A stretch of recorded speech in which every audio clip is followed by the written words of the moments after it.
Buckle up, boys and girls, and prepare yourself for one wild ride, because Team Blazin is in the house to throw some knowledge up your brain cages. We will be talking about the recrystallization of brass cartridge and how its microstructure changes. I'm Christian Cornejo. Michelle Bertram. And Timoteo Diaz.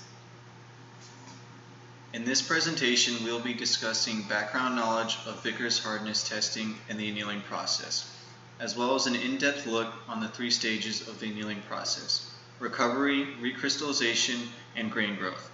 The basics of sample preparation for microscopy and viewing of microstructures will also be covered. The picture on the top left is of the Vickers machine we used for hardness testing. The one on the right is the furnace we used for annealing. The bottom picture is of a sample ready to be polished. Hardness is a property of a material that enables it to resist plastic deformation, usually by penetration. However, the term hardness may also refer to resistance to bending, scratching, abrasion, or cutting. Vickers testing is one of the ways that hardness can be measured. It utilizes a diamond indenter that puts a load that can range from 1 to 120 kilogram force. This load marks the sample with a diamond shape. The diamond is then used to calculate the hardness by measuring both of the diagonals. You will insert the force for F and the mean of the two diagonals for D in the equation below to find the hardness of your sample. In this lab, the samples will be annealed for varying times of 460 degrees Celsius in the furnace as pictured on the right. This lab will also include measuring hardness after different percent cold working and measuring hardness as a function of temperature and yield. During this annealing process, the cartridge brass will undergo recovery, recrystallization, and grain growth, whose mechanism is pictured below. The first image is the cold worked metal. The second is that metal after recovery, then after recrystallization, and finally grain growth. The first stage of annealing is recovery. In this stage, the driving process is the decreased internal energy by annihilating or moving dislocations. The result is the movement of vacancies and atoms, producing dislocation climb and glide. The effect on material is that residual stresses are removed and low-angle grain boundaries are formed. The next stage of annealing is recrystallization. In this stage, the driving process is the further decrease in internal energy by removing dislocations. The result is the nucleation and growth of strain-free regions by atom jump across the interface of strain-free grains. The effect on the material is that a new set of grains form frequently with preferred orientation. The strength is reduced and the ductility is increased. The final stage of annealing is grain growth. In this stage, the driving process is the reduction in total grain boundary energy. The result is that large grains consume small grains by atomic jumping across grain boundaries. The material undergoes a decrease in strength. Here, we can see the microstructure change over time. As some grains get larger, the smaller grains will begin to be absorbed by the others. Wow, watch those grains grow. That grain isn't playing in the playground anymore. One important concept for this lab is the idea of recrystallization. Recrystallization is the temperature at which the material undergoes the recrystallization phase of the annealing process. For this lab experiment, samples are supposed to be annealed at recrystallization temperature. However, since there is some margin of error associated with annealing in this furnace, we will anneal slightly above recrystallization temperature. The recrystallization temperature for cartridge brass is approximately 454 degrees Celsius, as determined from the phase diagram of cartridge brass, courtesy of the ASM handbooks.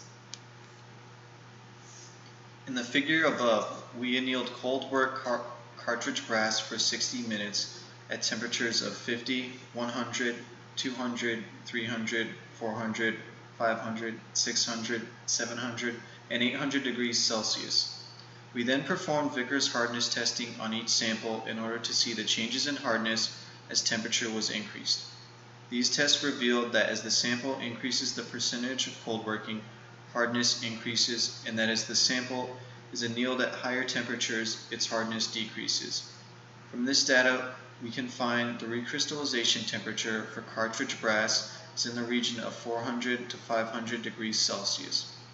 This is indicated by the inflection point on the hardness versus temperature graph. We then took unannealed samples and annealed them at the recrystallization temperature at the times 0, 5, 10, 20, 30, 40, and you guessed it, 60 minutes. We then took these samples and performed Vickers hardness testing to see the effect on hardness due to annealing. From our results from performing Vickers hardness testing, we see a very sharp gradient in hardness and then a slow decrease in hardness. This is due to the grains reaching a more relaxed state, and it would require more time to change. This graph resembles an exponential decay relationship and the second half of the recrystallization region shown in the figure on the right. To view the microstructure of these samples, metallographic sample preparation is necessary. The steps involved in this process are placing the samples in an epoxy jacket, polishing, and etching. The epoxy jacket involves placing the samples in epoxy and then putting the system under pressure to encase the samples in an epoxy resin and allow for easier handling during polishing. Polishing is necessary to smooth the surface of the sample and is done by starting with a coarse grit of sandpaper, moving towards finer grits, and rotating 90 degrees between grits to aid in smoothing scratches. Etching is important to chemically smooth the surface after polishing and reveals the microstructure for imaging by microscopy.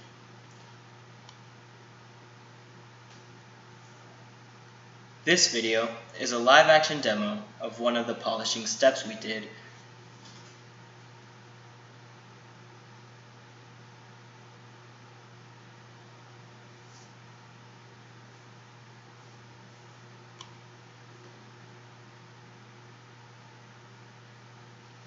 After polishing and etching are complete, optical microscopy is necessary to image the grain structure.